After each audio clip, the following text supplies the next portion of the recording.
আসসালামু আলাইকুম রহমতুল্লাহ। আশা করি সবাই ভালো আছেন। এবিসি লার্নিং এর পক্ষ থেকে আপনাদের সবাইকে শুভেচ্ছা জানাচ্ছি। আজকে আমরা গুরুত্বপূর্ণ বিষয় নিয়ে কথা বলবো। আপনারা যেমনটি দেখতে পাচ্ছেন আমাদের স্লাইডে যে প্রাথমিকের চাকরির ক্ষেত্রে অর্থাৎ প্রাথমিক বিদ্যালয়ের সহকারী শিক্ষক যে পরীক্ষা হয় সেই পরীক্ষার ক্ষেত্রে আপনারা যদি ভালো করতে চান তাহলে কয়েকটি পরামর্শ আমাদের পক্ষ থেকে আপনাদের জন্য থাকবে। বিশেষ করে 10টি পরামর্শ স্পেসিফিক আমরা আলোচনা করার চেষ্টা করব। আশা করছি আমাদের সাথেই থাকবেন। চলুন আমরা প্রথমে জেনে নিই আজকের যে প্রাথমিক বিদ্যালয়ের চাকরির ক্ষেত্রে যে আমরা প্রথম সিলেবাসটা আছে সেটা সম্পর্কে একটু ওভারভিউ জানি। প্রথম কথা হচ্ছে যে প্রাথমিক বিদ্যালয়ের যে সহকারী শিক্ষক পদের বিপরীতে কি পরিমাণ মানুষ আবেদন করে এটা যদি একবার আমরা ভাবি তাহলে এটা বুঝতে পারবো যে প্রতিযোগিতা কতটুকু। আমরা ফর ইনস্ট্যান্স আমরা যদি দেখি যে গতবার অর্থাৎ 2020 সালের যে পরীক্ষা ছিল 2020 সালের যে সার্কুলারের বিপরীতে আমরা দেখেছি যে 13 লাখেরও বেশি পরীক্ষার্থী আবেদন করেছিল। এটা ছিল 13 লাখেরও বেশি। আমরা বুঝতে পারছি যে এখানে অনেক বড় একটা প্রতিযোগিতা। তো এই প্রতিযোগিতায় পাশ করতে হলে অবশ্যই নিজেকে প্রস্তুতিটা ওরকম হতে হবে, প্রস্তুতি অবশ্যই খুব ভালো হতে হবে। আর আরেকটি কথা হচ্ছে যে এই পরীক্ষাটা কত নম্বরের হয় আমরা যারা এটা নিয়ে ঘাটাঘাটি করেছি তারা জানি, আর যারা একবার নতুন তাদের জন্য বলি যে 100 নম্বরের পরীক্ষা হবে, এর মধ্যে লিখিত হচ্ছে 80 নাম্বার। এই লিখিত 80 নাম্বার নিয়ে আজকে আমাদের কথা, আর বাকি যে 20 নাম্বার সেটা আমাদের ভাইবা বা সার্টিফিকেট কেন্দ্রিক, তো ওটা নিয়ে অন্য দিন আলোচনা করা যাবে। তো আমরা চলে যাই আমাদের যে প্রস্তুতির যে টিপসগুলোতে।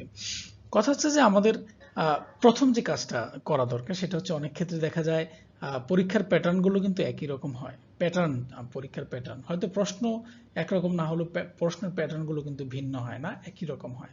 সে জায়গা থেকে আমাদের প্রথম কাজ যেটা সেটা হচ্ছে যে বিগত বছরগুলোতে যতগুলো প্রশ্ন আসছে পরীক্ষায় সেটি ব্যাখ্যা সহ পড়ে নেয়া। ফর ইনস্ট্যান্স আপনার প্রশ্ন থাকলো যে একটা প্রশ্ন হলো ধরেন যে বাংলাদেশের জাতীয় ফলের নাম কি বা জাতীয় গাছের নাম, আমরা যদি ধরি যে জাতীয়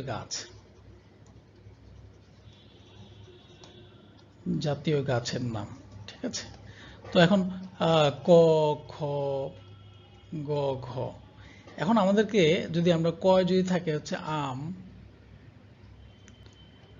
খতে থাকে জাম, কতে থাকে কাঁঠাল, আর যদি ঘতে থাকে হচ্ছে লিচু, তাহলে দেখেন এখন আমাদেরকে কিন্তু প্রথমে বুঝতে হবে যে গাছের নাম চাওয়া হয়েছে, এখানে ফলের নাম চাওয়া হয় না, ঠিক আছে। তো জাতীয় গাছের নাম কি? জাতীয় গাছের নাম অবশ্যই ক, আম। সুতরাং আমাদেরকে কি করতে হবে, এই যে ব্যাখ্যাটা পড়তে হবে যে আম জাতীয় গাছের নাম, কিন্তু কাঁঠাল কি জাতীয় গাছের নাম না, জাতীয় ফলের নাম। তো জাম কি, জামের সাথে সংশ্লিষ্ট বিষয়গুলো জানতে হবে, লিচুর সাথে সংশ্লিষ্ট বিষয়গুলো জানতে হবে। এটা হচ্ছে জাস্ট আমি বলার জন্য বললাম যে ব্যাখ্যাগুলো পড়া দরকার। তারপরে আরেকটা বিষয় হচ্ছে ধারাবাহিক পড়াশোনা চালিয়ে যাওয়া। আমরা যারা পিছিয়ে গেছি পড়াশোনার ক্ষেত্রে সবচেয়ে বড় সমস্যাটাই হচ্ছে আমরা ধারাবাহিকভাবে এগিয়ে যেতে পারি না। তো হয়তো একদিন, এক সপ্তাহ, বড় জোর 15 দিন আমরা কনসিস্টেন্টলি পড়তে পারছি, তারপরে দেখা গেছে যে আমরা অন্য জায়গায় ডিস্ট্রাক্ট হয়ে গেছি, অন্য কোনো বিষয়ে ফোকাস করতে গিয়ে আমাদের পড়াশোনাটা ডিস্টার্ব হয়েছে। তো সবচেয়ে বড় কথা হচ্ছে যে ধারাবাহিকতাটা খুবই ইম্পর্টেন্ট। তারপর হচ্ছে ভালো মানের মডেল টেস্ট অংশগ্রহণ করতে হবে। মডেল টেস্ট দিলে যেটা হবে যে আপনার কনফিডেন্স বাড়বে। কনফিডেন্সটা খুবই ইম্পর্টেন্ট। কনফিডেন্স থাকলে আপনি একটা পরীক্ষায় খুব ভালো করতে পারবেন। কনফিডেন্স গ্রো করার জন্য অবশ্যই ভালো মানের মডেল টেস্ট দিতে হবে। তো সেক্ষেত্রে আমরা আপনাদেরকে সাজেস্ট করতে পারি যে আমাদের এবিসি লার্নিং একটা মডেল টেস্টের আয়োজন করেছে আপনাদের জন্য। এই মডেল টেস্ট প্রোগ্রামটায় আপনারা এনরোল করতে পারেন। আমরা আমাদের ফেসবুক পেজ এবং ইউটিউব চ্যানেলের যে ডিসক্রিপশন আছে সেখানে আপনারা পাবেন যে মডেল টেস্টে বিস্তারিত। তো যেটা বলছিলাম যে মডেল টেস্টে অংশগ্রহণ করতে হবে, সেটা হার্ড কপিতে হোক, অনলাইনে হোক, যেখানে সুযোগ থাকবে অবশ্যই মডেল টেস্টে অংশগ্রহণ করতে হবে। তারপরে আমরা আসবো বিষয়ভিত্তিক যে প্রস্তুতির ক্ষেত্রে। দেখেন যে বাংলায় প্রস্তুতির ক্ষেত্রে আমরা সিলেবাস তো জানি, তারপর সবচেয়ে অ্যানালাইসিস করে প্রশ্নগুলো বিগত সালে আমরা যেটা বুঝতে পারি যে সাধারণত প্রস্তুতির জন্য যে নবম দশম শ্রেণীর যে বাংলা ব্যাকরণ বোর্ড বই আছে সেটা পড়তে হবে ভালো করে। তো এই বইয়ের আবার সবকিছু পড়তে গেলে একটু সময়ের ব্যাপার, বা অনেক সময় খুব কাজে লাগে না। তার মধ্যে বিশেষ করে ভাষা, তারপর হচ্ছে বর্ণ, শব্দ, সন্ধি বিচ্ছেদ, কারক বিভক্তি, উপসর্গ, অনুসর্গ, ধাতু, সমাস, বানান শুদ্ধি, পারিভাষিক শব্দ, সমার্থক শব্দ, বিপরীত শব্দ, বাগধারা ও এক কথায় প্রকাশ থেকে নরমালি প্রশ্ন এসে থাকে। তো আমি তো অনেকগুলো টপিক বলে ফেলেছি, তো কথা হচ্ছে যে হয়তো শুনতে অনেকগুলো লেগেছে, তার কিন্তু আরো অনেকগুলো বিষয় আছে। তো এখানে এই বিষয়গুলো পড়লে আশা করা যায় যে আপনারা যে মনোযোগ দিয়ে পড়েন তাহলে ভালো করতে পারবেন। পাশাপাশি সাহিত্য অংশ থেকে পঞ্চম যে বিষয়টা, সেটা হচ্ছে সাহিত্য অংশ থেকে, এটা থেকে খুব বেশি প্রশ্ন আসে না, একটা থেকে দুটা প্রশ্ন আসে। তো কেউ যদি মাধ্যমিক, উচ্চ মাধ্যমিক, বোর্ড বইয়ের যে লেখক পরিচিতি এবং সাধারণ জ্ঞান বইয়ের যে লেখক পরিচিতি আছে বা সাহিত্যিক পরিচিতি আছে, এটা যদি একটু মনোযোগ দিয়ে পড়ে, তাহলে আশা করা যায় যে সাহিত্য অংশ থেকে যে এক দুটা প্রশ্ন আসে এটার উত্তর করা যাবে। তারপর আসি গণিতের ক্ষেত্রে। তো স্বাভাবিকভাবেই গণিত কিন্তু সবার জন্যই একটা এগিয়ে যাওয়ার বা পিছিয়ে পড়ার একটা পরীক্ষা এখানে। অন্যান্য ক্ষেত্রে তো আছেই, কিন্তু গণিতটা বিশেষ করে যারা গণিতে ভালো করে, অনেক ক্ষেত্রে গণিতে তারা এগিয়ে যেতে পারে, অন্য সাবজেক্টগুলোর থেকে গণিত দিয়ে তারা এগিয়ে যায়। সে জায়গা থেকে গণিতে অবশ্যই ভালো করার জন্য আমাদের একটা সম্পূর্ণ সুন্দর প্রস্তুতি থাকা দরকার। তো পঞ্চম থেকে নবম শ্রেণী পর্যন্ত গণিতের যে বইগুলো, এটা অনুসরণ করতে হবে। আর পাটিগণিতের ক্ষেত্রে আমরা যদি কয়েকটা টপিক বলে দেই, যে বিশেষ করে পরিমাপ আছে, তারপরে আছে ধরেন পরিমাপ একক, ঐকিক নিয়ম, অনুপাত, শতকরা, সুদ কষা, লাভ ক্ষতি, ভগ্নাংশ, বীজগণিতের সাধারণ সূত্রাবলী এবং উৎপাদক থেকে নরমালি প্রশ্ন এসে থাকে। আর আমরা যদি জ্যামিতির ক্ষেত্রে দেখি যে ত্রিভুজ, চতুর্ভুজ, বর্গক্ষেত্র ও বৃত্ত থেকে প্রশ্ন এসে থাকে।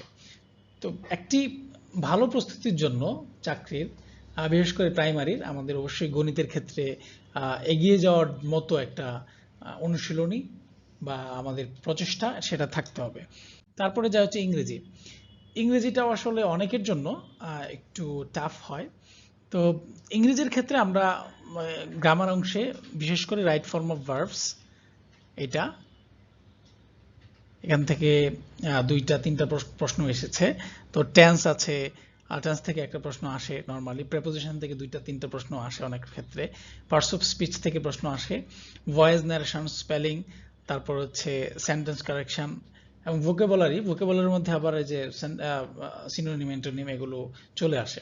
তো এই কয়েকটা বিষয় বিশেষ করে যদি একটু ভালো করে অনুশীলন করা যায়, আর এখানে বাগধারা এবং সমার্থক শব্দ, বিপরীত শব্দের কথাগুলো বললাম, এগুলো যদি আমরা মাথায় রাখি তাহলে আশা করা যায় যে ইংরেজির ক্ষেত্রেও একটা ভালো প্রিপারেশন হবে।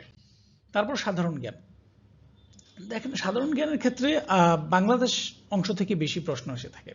তো সে জায়গা থেকে যদি আমরা একটু বিশ্লেষণ করার চেষ্টা করি, এখানে বাংলাদেশের যে শিক্ষা সংস্কৃতি যেটা আছে, শিক্ষা সংস্কৃতি, ইতিহাস, ভাষা আন্দোলন, তারপর হচ্ছে মুক্তিযুদ্ধ, ভূপ্রকৃতি, জলবায়ু, সভ্যতা ও সংস্কৃতি, বিখ্যাত স্থান বা বাংলাদেশের রাষ্ট্র ব্যবস্থা এবং অর্থনীতি, এই বিষয়গুলো থেকে অনেকগুলো প্রশ্ন আসে। তাছাড়া আছে জাতীয় দিবসগুলো থেকে প্রশ্ন আসতে পারে। তো সাধারণ জ্ঞানের ক্ষেত্রে আমাদের একটা জিনিস মাথায় রাখতে হবে যে সাধারণ জ্ঞান তো অভাব নেই আসলে। তো সে জায়গায় আমাদের প্যাটার্নগুলো ফলো করতে হবে। আমরা যে প্রথমেই বলেছিলাম একটা পরামর্শ, যে বিগত সালের প্রশ্নগুলো একটু যদি মনোযোগ দিয়ে পড়ি তাহলে আমাদের মধ্যে একটা প্যাটার্ন গ্রো করবে, যে কোন প্যাটার্ন থেকে প্রশ্নগুলো এসে থাকে। ঠিক আছে। তারপরে যদি আমরা দেখি আন্তর্জাতিক থেকে নরমালি যে বিষয়গুলো আসে সেগুলো হচ্ছে আপনার দেশ সম্পর্কে আসে, সংস্থা সম্পর্কে আসে, মুদ্রা, রাজধানী, দিবস, পুরস্কার, সম্মাননা, খেলাধুলা থেকে প্রশ্ন এসে থাকে। তাছাড়া ভৌগোলিক যে ইতিহাস আছে, এখানে ইতিহাস থেকে আসে, ভৌগোলিক ইতিহাস, সীমারেখা, প্রণালী থেকে আসতে পারে, দ্বীপ, সাগর, মহাসাগর, চুক্তি, সম্মেলন, আন্তর্জাতিক দিবস এবং জাতিসংঘ থেকে অনেক সময় প্রশ্ন এসে থাকে।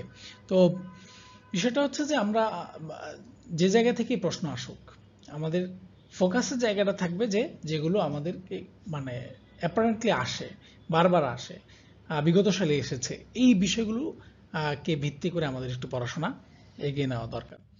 তারপরে সর্বশেষ আমরা কম্পিউটার এবং বিজ্ঞান নিয়ে একটু যদি দেখি, যে বিজ্ঞান এবং কম্পিউটার মিলিয়ে আসলে প্রশ্নগুলো থাকে। এখান থেকে বিজ্ঞান এবং কম্পিউটার থেকে 2টা প্রশ্ন থাকতে পারে, খুব বেশি প্রশ্ন থাকে না, যেহেতু আমরা সাধারণ জ্ঞানের সাথে এটা মিলিয়ে বলছি, তো 2টা প্রশ্ন থাকতে পারে। তো এটা ভালো করার জন্য বিসিএস ও প্রাইমারির প্রশ্নগুলো একটু ভালো করে দেখতে হবে আগের। এছাড়া যদি কেউ আরো বেশি করে পড়তে চান, তাহলে 5ম থেকে 9ম শ্রেণীর এনসিটিভির যেই বিজ্ঞান বই আছে এবং 6ষ্ঠ থেকে 8ম শ্রেণীর যে এনসিটিভির আইসিটি বইটি আছে, এই বই দুটি অনুসরণ করতে পারেন। তো সবচেয়ে বড় কথা হচ্ছে যে আমরা প্রাইমারির জন্য এই যে 10টা পরামর্শ আপনাদেরকে আমরা উপস্থাপন করলাম, সে জায়গায় আসলে পরামর্শ কি? প্রথম পরামর্শটা হচ্ছে পড়তে হবে, কনসিস্টেন্টলি আমাদেরকে পড়াগুলো চালিয়ে যেতে হবে। আর যে বিষয়গুলোকে স্পেসিফিক বললাম, আপনারা আপনাদের জায়গা থেকে যদি কেউ চান স্ক্রিনশট নিয়ে আমাদের এই বিষয়গুলো সংরক্ষণ রাখতে পারেন এবং একটি সমন্বিত অনুশীলনের মাধ্যমে আপনারা প্রাইমারি শিক্ষক নিয়োগের যেই সামনের যেই পরীক্ষা আসবে সেটাতে ভালো করবেন, এই আশাবাদ ব্যক্ত করছি। সবাইকে ধন্যবাদ জানাচ্ছি আমাদের এবিসি লার্নিং এর পক্ষ থেকে। আপনারা সবাই আমাদের এবিসি লার্নিং এর যে ফেসবুক পেজ আছে সেটা ফলো করতে পারেন, আমাদের ইউটিউব চ্যানেলটাকে তো অবশ্যই সাবস্ক্রাইব করবেন, অন্যদের সাথে শেয়ার করবেন। আর আপনাদের কোনো গঠনমূলক যদি পরামর্শ থাকে তাহলে অবশ্যই আমাদের সাথে শেয়ার করবেন, এই আশাবাদ ব্যক্ত করছি। সবাইকে শুভেচ্ছা জানিয়ে আজকের মতো এখানে শেষ করছি। আসসালামু আলাইকুম ওয়া রাহমাতুল্লাহি ওয়া বারাকাতুহু।